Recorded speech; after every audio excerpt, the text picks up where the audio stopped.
धरती पर समस्त लोगों की केवल दो ही इच्छाएं हैं। एक तो आनंद प्राप्त करना तथा पूरे विश्व पर शासन करना।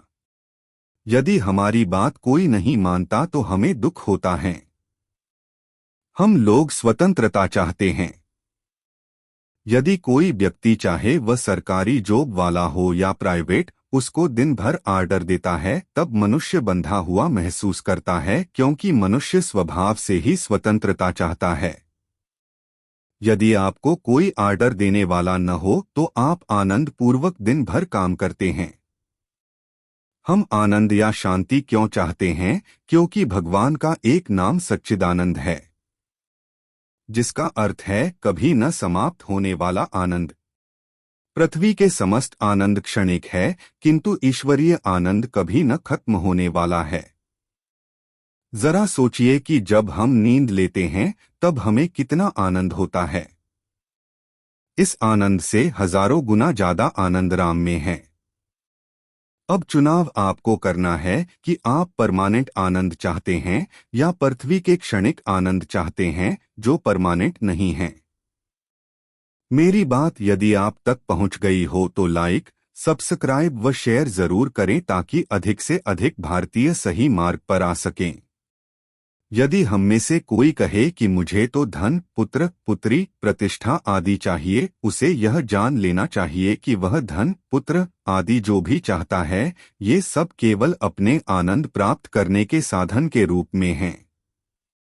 कहने का मतलब यह है कि धन, पुत्र आदि व्यक्ति केवल अपने भविष्य के लिए ही उत्पन्न करता है, ताकि वह भविष्य में आनंद से रह सके। एक बात विचार करने योग्य है कि हम लोग आनंद तो चाहते हैं, किंतु सीमित आनंद नहीं चाहते, क्योंकि सीमित आनंद तो छोटे बड़े सभी जीवों को ईश्वर ने दिया है। उदाहरण के लिए जितना आनंद एक राजा अपनी पत्नी के भोग से उठाता है, उतना ही आनंद एक भिखारी अपनी पत्नी के भोग के दौरान उठाता है। इस प्रकार हम यह नहीं कह सकते हैं कि राजा और भिखारी को अपनी अपनी पत्नियों से शयन कक्ष में बिल्कुल बराबर आनंद प्राप्त नहीं होता है, और इस शयन कक्ष के आनंद से कोई भी व्यक्ति न तो संतुष्ट हुआ है न ही होगा।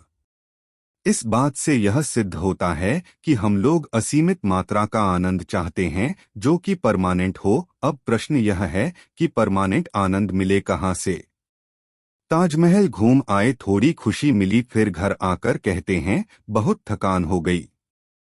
कहाँ गया तुम्हारा परमानेंट मजा या आनंद?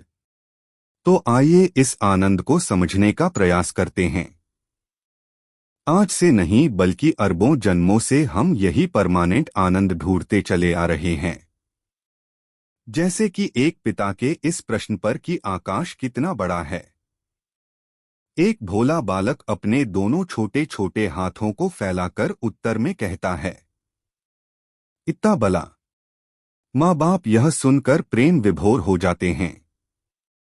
ठीक इसी प्रकार जब नास्तिक अपनी छोटी बुद्धि के अनुसार कहता है कि भगवान कुछ नहीं है, तब दिव्य ज्ञानी महापुरुष हंस पड़ते हैं और कहते हैं कि तू जिस अनंत सुख को निरंतर खोज रहा है वही तो भगवान है।